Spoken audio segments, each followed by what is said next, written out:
빠삐용이라고 하는 영화 여러분들이 혹시 보셨는지 모르겠습니다. 저는 굉장히 의미 있게 여러 번 봤는데 최근에 다시 리메이크해서 만들어져서 아마 2월달 중에 개봉 다시 또 나오는 걸로 지금 알고 있는데요. 플랭클린 샤프너라고 하는 감독이 이 영화를 만들었는데요. 제가 이 영화에 관심을 둔 것은 어떤 사람이 거기에 나오는 그 빠삐용 주인공 스티븐 맥퀸이 저랑 닮았다고 그랬어가지고 이럴 때 좀 약간 웃으셔야 또 어떨 땐 또 그 드가 역할로 나온 그 러스틴 호프만도 저하고 좀 비슷한 것 같기도 하고. 그래서 이 영화를 지금 제가 얘기하는 이유는요. 이 영화가 아주 그 혹심한 더위, 그 다음에 아주 강제 노동을 하는, 가혹한 강제 노동을 하는, 그 다음에 또 살인죄라고 하는 그런 누명에서 벗어나려고 남미의 그 프랑스령이죠. 프랑스령의 악명 높은 기아나 형무소에서 탈옥을 시도하는 종신수 앙리 샤리엘의 이야기입니다. 빠삐용은 도저히 사람으로서는 살 수 없는 참혹한 무서운 감옥에서 인간 이하의 취급을 받습니다. 그렇지만 그는 끝까지 인간으로서의 고귀한 생명을 포기하지 않고 탈옥을 시도합니다. 그 처절한 장면들이 거의 다 나옵니다. 여러 번의 실패를 거듭한 끝에 드디어 탈출에 성공해서 표류하다가 남아메리카에 이르러서 자유인으로 여생을 보냅니다. 저는 근데 이제 그런 내용이지만 그런 어떤 인간의 이게 실화를 그렇게 했다고 합니다. 그래서 인간의 그 내면에 인간의 그런 어떤 자유를 향한 그런 것들을 우리가 보게 되는데요. 그것보다도 그 중간에 나오는 이제 다시 이제 꿈을 꾸는데 감옥에서 이제 밤에 이제 환상을 보고 꿈을 꾸는 거죠. 꿈을 꾸는데 재판관들이 쫙 둘러앉아가지고 빠삐용에게 이제 심판을 합니다. 너는 죄인이다. 라고 이렇게 심판을 하죠. 거기 모래밭이 나오고 거기 이렇게 나오는데 이제 빠삐용 자신은 억울한 누명을 쓰고 온 것이지 죄가 있어서 온 게 아니다. 라고 하면서 나는 죄가 없습니다. 하면서 그 꿈 가운데서 이제 계속 외치죠. 그러면서 내 죄가 뭡니까? 그러면 내 죄가 뭡니까? 하고서 물어보니까 그 재판관들이 중에서 대답을 합니다. 내 죄는 그러니까 인생이 저지를 수 있는 아주 최악의 죄다. 그러면서 뭐라고 얘기하냐면 너는 인생을 낭비한 죄. 사형. 이렇게 선포하는 그런 내용이 나옵니다. 굉장히 먹먹했어요. 그 장면을 보고서 굉장히 이렇게 먹먹했었던 그런 기억이 납니다. 여러분 인생을 낭비한 것이 죄라고 생각해 보신 적이 있습니까? 자, 그래서 저는 지금 죄가 무엇인지 오늘 죄가 무엇입니까, 여러분? 죄. 자, 기독교와 죄는 서로 어떤 관계에 있는 것입니까? 그거를 지금 오늘 한번 같이 죄에 대하여 한번 저희가 생각해 보려고 합니다. 이거는 역시 우리 교회에 좀 이렇게 좀 신앙적으로 연약하게 지금 시작하신 분들이 있어서 특별히 준비한 그런 말씀입니다. 자, 죄와 기독교의 관계. 기독교의 진리를 알려면요, 반드시 알아야만 하는 것들이 있는데 그 중에 하나가 바로 죄에 관한 사실입니다. 기독교가 믿고 전파하는 그 핵심적인 내용이 십자가잖아요. 그죠? 근데 이 십자가의 사건은 하나님의 아들이신 예수 그리스도께서 인간의 죄를 대신하여 하나님께 벌을 받아서 죽으신 일이기 때문에 특별히 죄에 대해서 기독교를 하려면 기독교의 가장 중심이 십자가인데 십자가가 바로 그 죄를 해결하기 위한 것이었기 때문에 죄라고 하는 것은 기독교 진리에 있어서 가장 중요한, 가장 기초적으로 알아야 되는 것입니다. 그러므로 인간의 죄를 깨닫지 못하고는 십자가를 이해할 수 없습니다. 또한 십자가를 깨닫지 못하고는 기독교의 진리를 알 수 없습니다. 왜냐하면 예수 그리스도와 십자가가 기독교의 가장 핵심적인 진리이기 때문입니다. 따라서 죄를 깨닫는 것이 기독교의 진리를 깨닫는 데 필수적인 첫걸음이라고 할 수가 있습니다. 그래서 우리가 이 얘기를 하기 위해서 먼저 성경에 대하여, 그 다음에 하나님에 대하여, 또 진화론에 대하여, 그 다음에 지난번에는 종교에 대하여 이렇게 쭉 배웠고, 이제 오늘 그래서 죄에 대해서 우리가 배우는 것입니다. 그렇기 때문에 이런 맥락에서 예수님께서 제일 처음 가르쳐준 가르침이 뭔지 아십니까, 여러분? 회개하라, 천국이 가라. 회개하라. 죄에 관한 문제를 다루고 있는 것이죠. 마태복음 4장 17절 말씀을 보면 이때부터 예수께서 비로소 전파하여 이르시되 회개하라, 천국이 가까웠느니라 말씀하고 있습니다. 회개란 죄를 깨닫고 죄의 삶에서 돌이킨다라고 하는 뜻입니다. Turn away from sin, 죄로부터 이렇게 돌이키는 것을 말하는 것이죠. 자, 여러분, 그럼 죄란 무엇입니까? 죄란 무엇입니까? 자, 현대를 살아가는 일반 사람들의 죄에 대한 생각이나 개념은 사람들마다 조금씩 다릅니다. 한 사람이 죄라고 생각하는 것을 다른 사람은 별로 그렇게 느끼지 않을 수도 있습니다. 여러분, 살인이 죄라고 하는 것을 대부분 다 인정하죠. 그죠? 살인이 죄라는 거 대부분 다 인정하는데, 하지만 결혼한 사이가 아닌 사람들 사이에 성적인 행위에 대해서는 어떤 사람들은 그것을 죄라고도 여기지만 또 어떤 사람들은 개인의 취향이나 선택이라고 생각하기도 합니다. 그래서 이 죄에 대한 게 이렇게 딱 이렇게 우리 현대인들에게 있어서 이것이 죄다라고 하는 어떤 그런 구별이 확실하게 되어 있지 않습니다. 자, 그런데 중요한 사실은 죄의 근본적인 개념과 그 기준이 이렇게 사람마다 다른 주관적인 기준에 의해서 정해져 있는 것이 아니다라고 하는 것입니다. 현대인들이 일반적으로는 그렇게 안 정해놓고 살아가지만 죄라고 하는 그런 것은 분명하게 기준이 정해져 있다라고 하는 것입니다. 무엇이 죄인지에 대한 객관적인 기준은 존재하고 있고, 이 기준은 바로 세상을 만드신 하나님에 의해서 이미 정해져 있는 것입니다. 이 기준은 인간이 자기 주관으로 바꿀 수도 없고 바꿔지지도 않습니다. 비록 지금은 자신의 주관대로 살아가는 것이 가능한 것처럼 보일지 모르지만 언젠가 모든 사람은 이 죄의 절대적인 기준을 바탕으로 모든 사람을 심판하실 하나님 앞에 서야만 합니다. 그렇다면 하나님은 무엇을 죄라고 하시는지 알아볼까요? 첫 번째가 이렇게, 뭐가 죄냐? 하나님은 죄란 하나님의 법을 어기는 것을 죄라고 합니다. 요한일서 3장 4절 말씀에 보시면 죄를 짓는 자마다 불법을 행하나니 죄는 불법이라 라고 말씀하고 있습니다. 자, 세상적으로 불법이란 세상의 권위들이 정한 규율들을 어기는 것입니다. 그 가장 대표적인 예가 뭡니까? 바로 국가가 정한 정당한 법을 말하는 것입니다. 국가가 정한. 자, 여러분, 오늘 여러분들이 좀 분명히 좀 상식적이지만 분명히 하나 확인하셔야 돼요. 이런 국가가 정한 정당한 법의 권위, 어디서 오는 걸까요?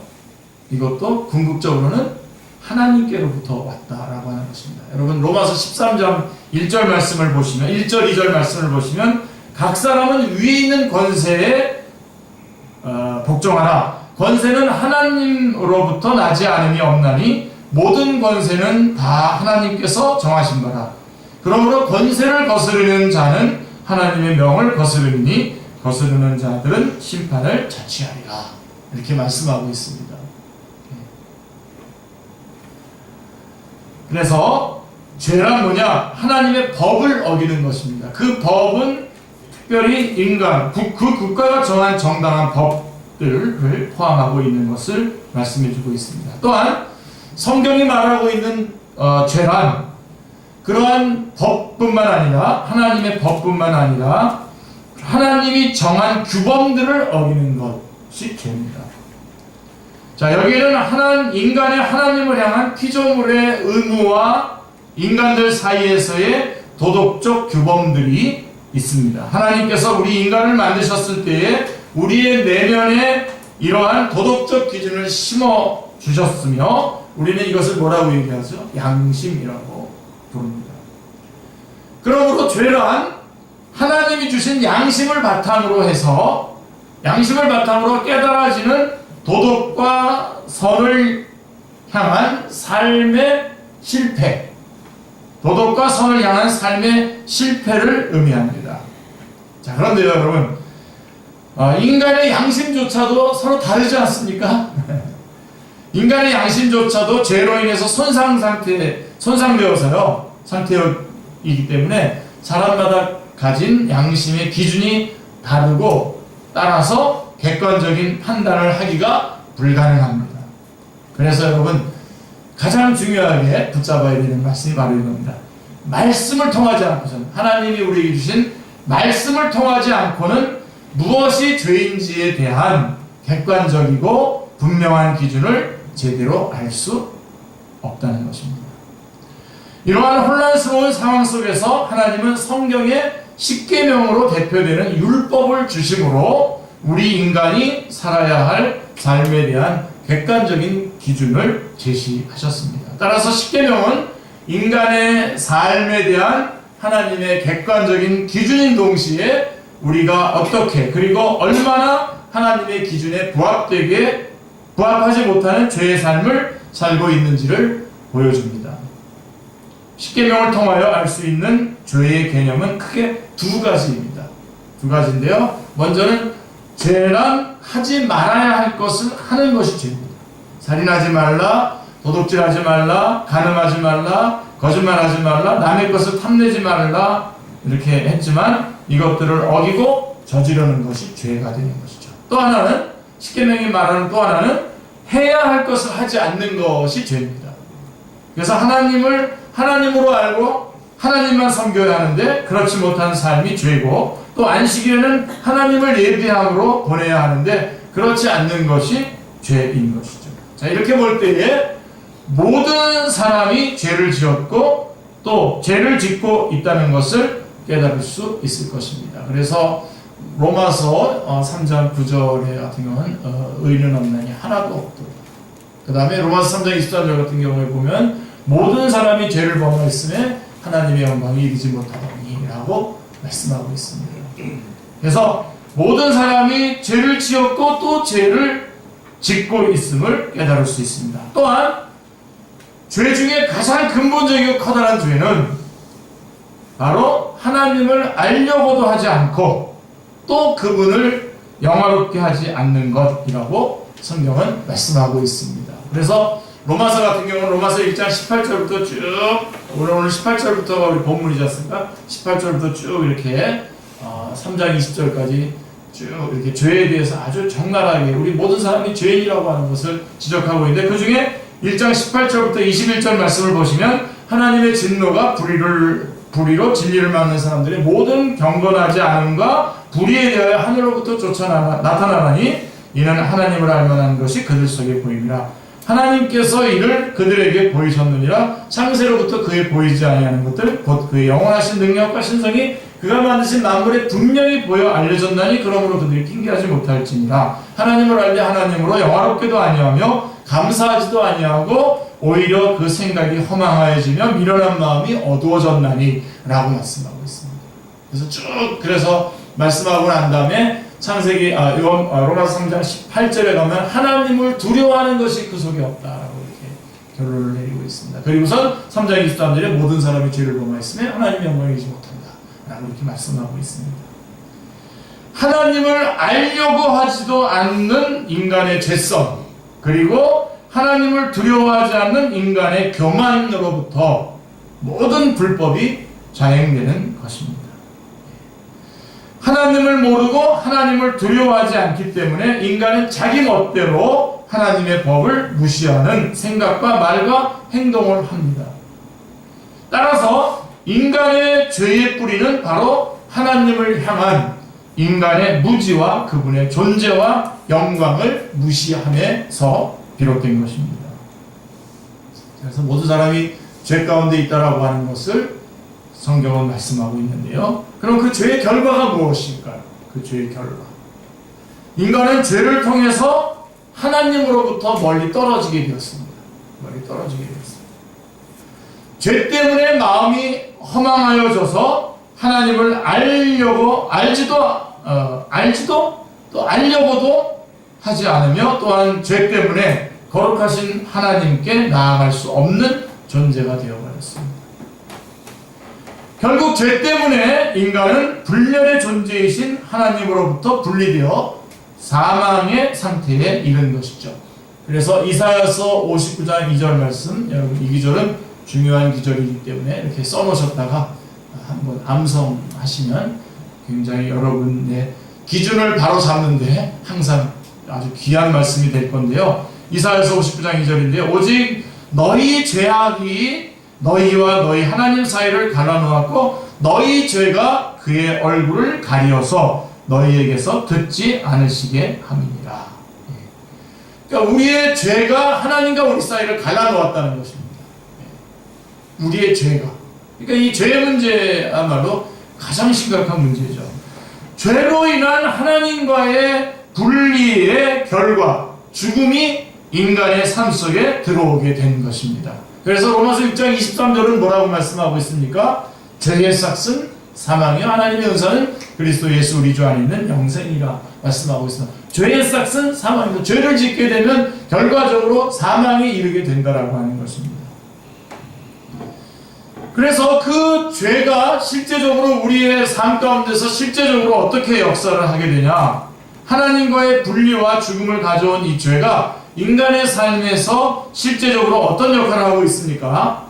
자, 여기에 대해서 예수님께서는 아주 분명하게 말씀하셨죠. 요한복음 8장 34절입니다. 여러분들이 내 인생 가운데 이러한 문제들이 내가 자꾸만 일어나고 겹치는 것들이 바로 이런 것 때문이구나 라고 하는 것을 알게 될 것인데요. 요한복음 8장 34절에 보면 예수께서 대답하시되 진실로 진실로 너희에게 이르노니 죄를 범하는 자마다 죄의 종이니라 라고 말씀하고 있습니다.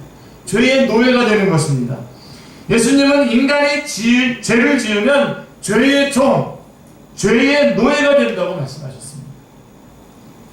인간은 쾌락과 부당한 이득이라고 하는 달콤한 유혹 때문에 인간은 죄를 뿌리치지 못하고 죄에 빠져들게 됩니다. 처음에는 스스로가 죄를 선택한다고 생각할지 모르지만 사실 이것이 착각이라고 하는 것을 곧 알게 됩니다.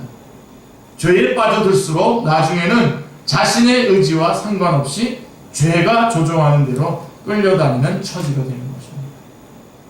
마치 마약이나 인터넷 중독에 빠진 사람들이 처음에는 자신의 의지와 선택으로 이런 행위를 했을지 모르지만 결국에는 그렇게 하지 않고는 견디기 힘든 도의 상태가 되는 것과 같습니다. 제가 젊었을 때 은행에 다녔지 않습니까? 이 은행에 다녔다는 말 먼저 하면 안 됩니다. 은행에 다녔는데 이제 직장에서 이제 가끔들 이렇게 일이 끝나고 나면 둘러앉아서 이제 고스톱을 치지 않습니까? 그러면 아예 뭐 그렇게 하시는 분들은 하는 거고 저는 그냥 일 끝내고 가면 되는데 어떻게 하나 해서 가서 보러 갑니다.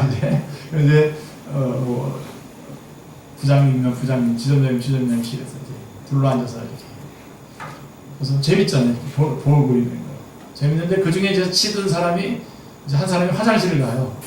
화장실 간 사이에 그 사이에 한 판 치라고 그래가지고 이제 앉아요. 앉아서 이제 한 판 치죠. 따요 또 그러면 그 다음에 어떻게 하죠? 이제 오늘 저녁 때는 안 하냐? 빨리 끝나고서 빨리빨리 모여.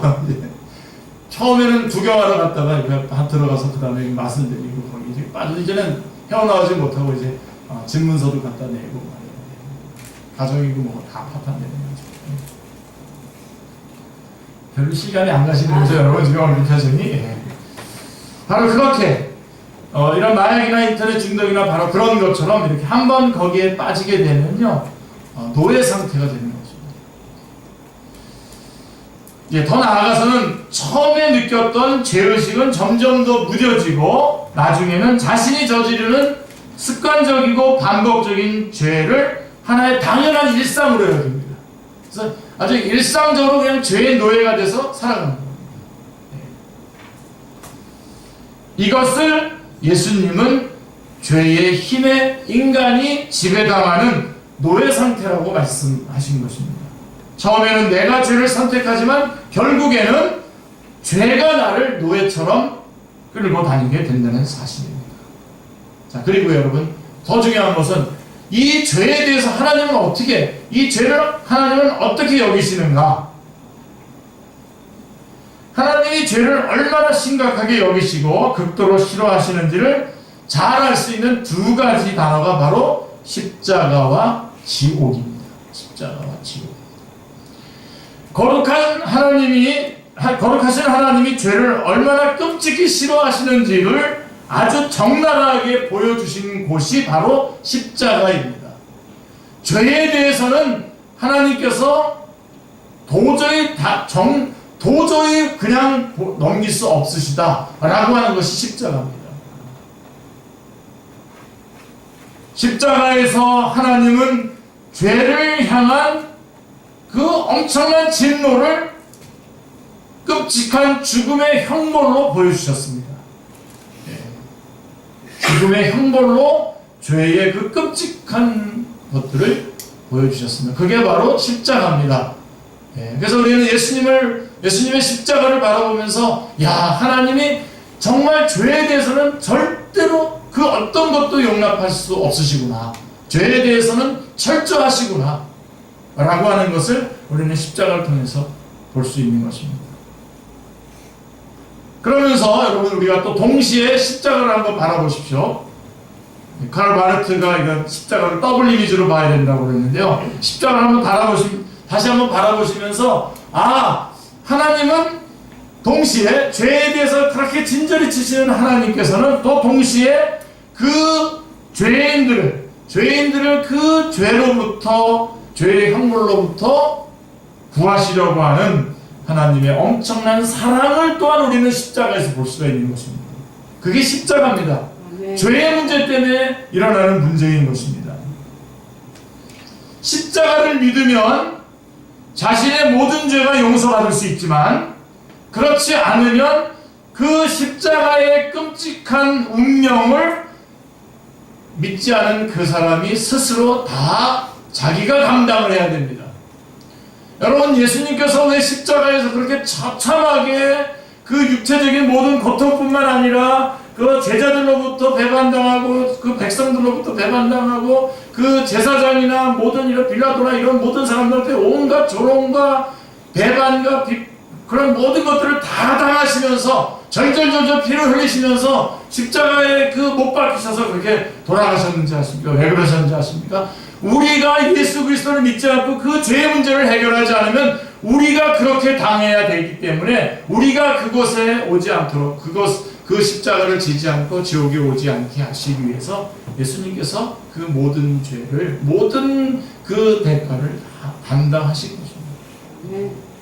그러니까 하나님께서는 이 죄 때문에 우리가 죄의 노예가 되는 그런 우리 상태를 보시면서, 특별히 이 죄에 대해서 하나님이 얼마나 철저하게 진노하시면서 그 죄인들에 대해서 얼마나 불쌍히 여기는지를 우리는 이 죄의 문제를 통해서 알 수가 있는 것입니다.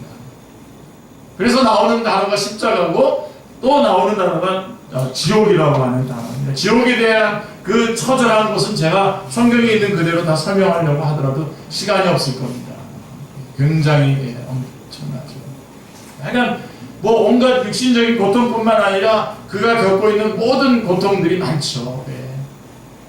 쓰라린 기억과 양심의 가책 때문에, 그 다음에 또 욕망이 채워지지 않고 기도가 응답되지 않고요. 육신은 너무나 뜨거운 곳에서 벌벌벌 떨고요.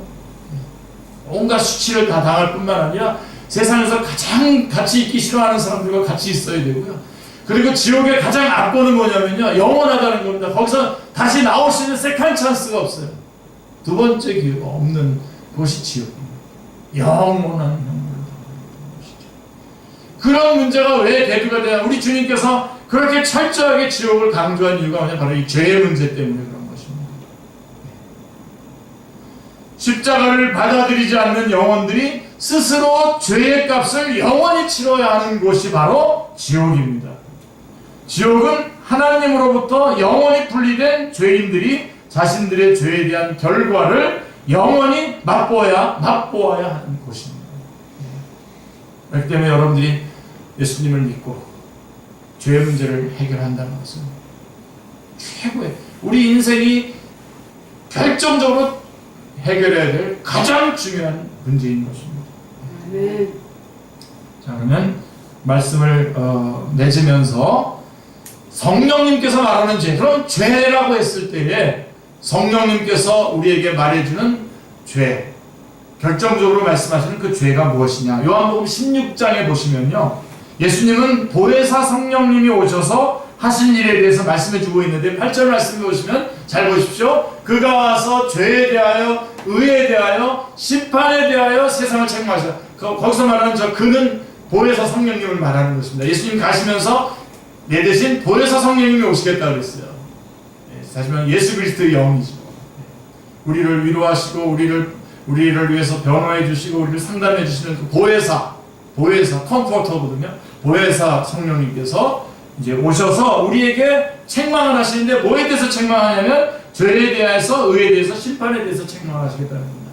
의에 대해서랑 심판에 대해서는 제가 오늘 다루지 못하고요. 죄에 대하여서만 말씀을 드린다면, 자, 성령님은 세 가지 면에서 세상을 책망해요. 죄에 대해서, 의에 대해서, 심판에 대해서. 그 중에서 첫 번째 9절 말씀에 보면 죄에 대하여라 하면 그들이 나를 믿지 아니하며 라고 말씀하고 있어요. 자, 죄라면 성령님이 우리 안에서 역사하셔서 죄라고 했을 때 뭐 누구를 때리고 뭐 이런 것들이 죄가 아니라, 그런 것들도 죄지만 성령님이 말하라고 하는 결정적인 죄란 뭐냐? 예수 그리스도, 나를 믿지 않는 것이 죄라는 겁니다. 예수 그리스도를 믿지 않는 것이 죄입니다. 성령님이 우리에게 주시는 가장 소중한 말씀입니다. 성령님은 예수님을 믿지 않는 불신앙이 바로 죄라고 깨우쳐 주십니다. 세상 사람들의 죄의 개념은 도덕적이고 상대적입니다. 사람들은 간음이나 살인과 같은 것을 죄로 생각하기 때문에 죄의식에 시달립니다. 그러나 예수님을 믿지 않는 것으로 인해서 죄의식에 시달리지는 않습니다. 사람들은 예수님을 믿어도 그만, 안 믿어도 그만이라고 생각합니다. 그러나 불신앙은 모든 죄의 뿌리입니다. 로마서 1장 21절부터 여러분들이 32절까지를 쭉 읽어보시면 거기 쭉 죄가 나오고 28절 이하에는 모든 불의, 추악, 탐욕이, 가득한 죄, 시기, 살인, 분쟁, 사기, 악독이 같다 해서 쭉 모든 죄들을 다 말해주고 있습니다. 인간이 하나님을 알되 하나님을 영화롭게도 아니하고 하나님을 버렸을 때에 금수와 버러지 형상을 섬기는 어리석은 우상 숭배자가 되고 또한 마음의 정욕대로 행하는 음란의 노예가 되어버렸습니다. 뿐만 아니라 시기, 살인, 분쟁, 사기, 악독, 온갖 악을 서슴지 않고 행하는 자가 되었습니다. 모든 도덕적인 죄와 사회적인 악은 근본적으로 하나님을 믿지 않는 불신앙으로부터 온 것입니다. 불신앙은 모든 죄악의 근본입니다. 예수 그리스도를 믿지 않는 것.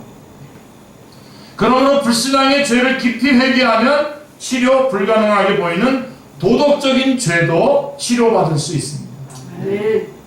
하나님은 인간을 불쌍히 여기사 예수님을 구주로 허락해 주시고 누구든지 진실되게 죄를 회개하고 예수님을 믿기만 하면 어떤 몹쓸 죄도 용서해 주신다고 하셨습니다. 할렐루야. 이 예수님은 하나님께서 우리 인생들에게 허락하신 최대의 선물입니다. 할렐루야. 이 선물을 영접하지 않는 것은 하나님의 사랑을 멸시하는 것이므로 이는 도덕적인 죄보다도 더 무서운 기본적인 근본적인 죄인 것입니다. 성령님께서는 예수님을 믿지 않는 불신의 죄가 가장 근본적이고도 큰 죄임을 깨닫게 해주셨습니다.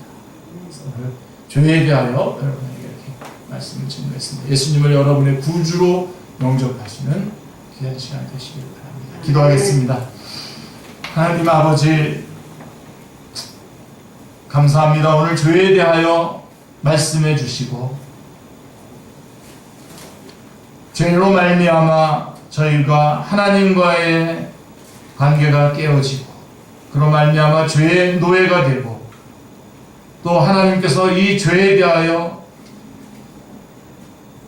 처절하게 생각하시면서 그래서 예수님의 십자가의 귀한 은총을 저희 가운데 베풀어 주신 것을 저희가 오늘 알게 되었습니다. 하나님 예수 그리스도를 구주로 영접하고 새로운 생명 가운데 살아가게 하여 주옵소서. 죄와 무관한 죄로 죄를 용서함 받고 죄의 문제가 해결된 자유인으로 승리하며 살아갈 수 있도록 저희들을 인도하여 주시옵소서.